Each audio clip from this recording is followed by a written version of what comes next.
Токму тука, на улицата Кратовска 23, ја затекнавме екипата на јавното предпријатие Водовод и канализација. Застанавме и ги прашавме за каков дефект станува збор, но и колку време ќе им биде потребно за санација на истиот. Работиме на Фи-80, доста е длабоко и ќе го издвојам еден од потешките дефекти во последниве, да речам, 3-4 месеци, каде што сме излезени на терен, како што сме излезени. Доста е длабоко и мислам дека ќе ни одземе повеќе од едно работно време, повеќе од 8 часа. Значи, почнуваме сабајле во 8 и работиме до отклонување на дефектот, а мислам дека веќе ќе го пробиеме и, да речам, работното време подоцна ќе не фати денес, ама ќе се потрудиме да биде брзо.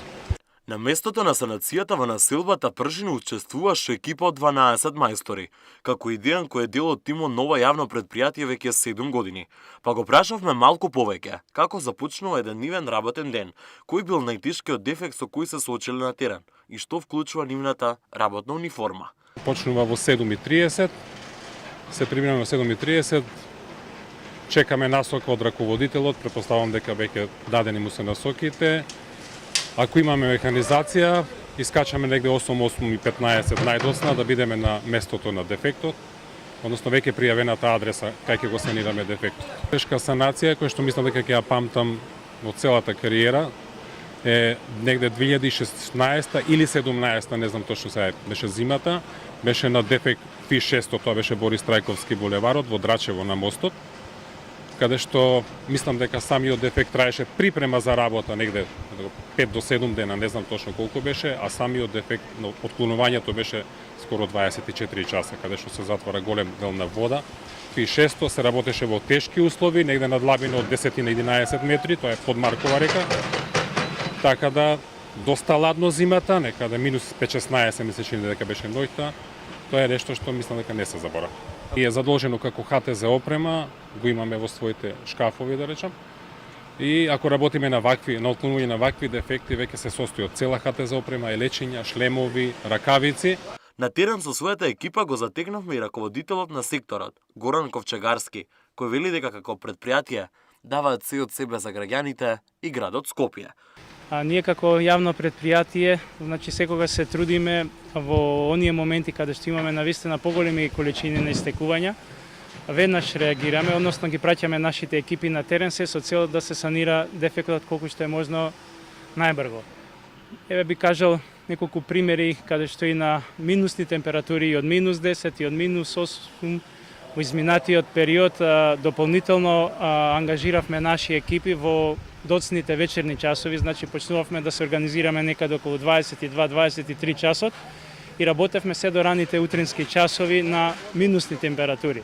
Што значи ние сме навистина ажурни, одговорни и гледаме секогаш да бидеме оперативни и да не дозволиме да има истекувања на улиците, поточно на фреквентните улици и на булеварите. Кои се дефектите со кои најчесто се соочуваат вашите екипи на терен?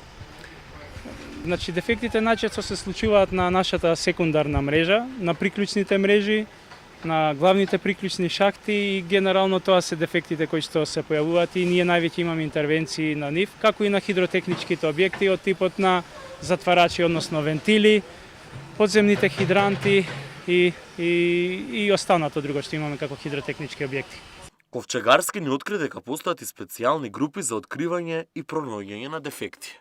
Правиме проверки, да, посебно наму проверки каде што имаме информација дека станува збор за почести дефекти и имаме ние специјална екипа, тоа се значи постои одделение за откривање на дефектите и тие доаѓаат и прават испитување, имаме соодветна опрема, имаме корелатори, имаме геофони и во зависност од спецификата, односно карактерот на дефектот, ние ги праќаме екипите и тие утврдуваат поточно за какви дефекти се работи, на кој обем. Голем дел од луѓето веднаш што настане проблем прстот го вперуваат во водовод, но тоа не е така. Постојат и други предпријатија кои работат со водата. Мислам дека перцепцијата дека секогаш она што ќе го видат граѓаните на улиците, односно водата е дека секогаш тука има одговорност кај водовод, меѓутоа не е тоа така. Постојат и други предпријатија кои што работат со флуиди, односно како флуиди ја користат водата, така да некогаш е можно тие причини да се и од страна на тие предпријатија. Јавното предпријатие Водовод и канализација на територијата на град Скопје располага со 20 пунктови, кои се одговорни за санација на дефектите, секој во својата општина. Со секоја група на терен има и раководител кој што организира и води работата.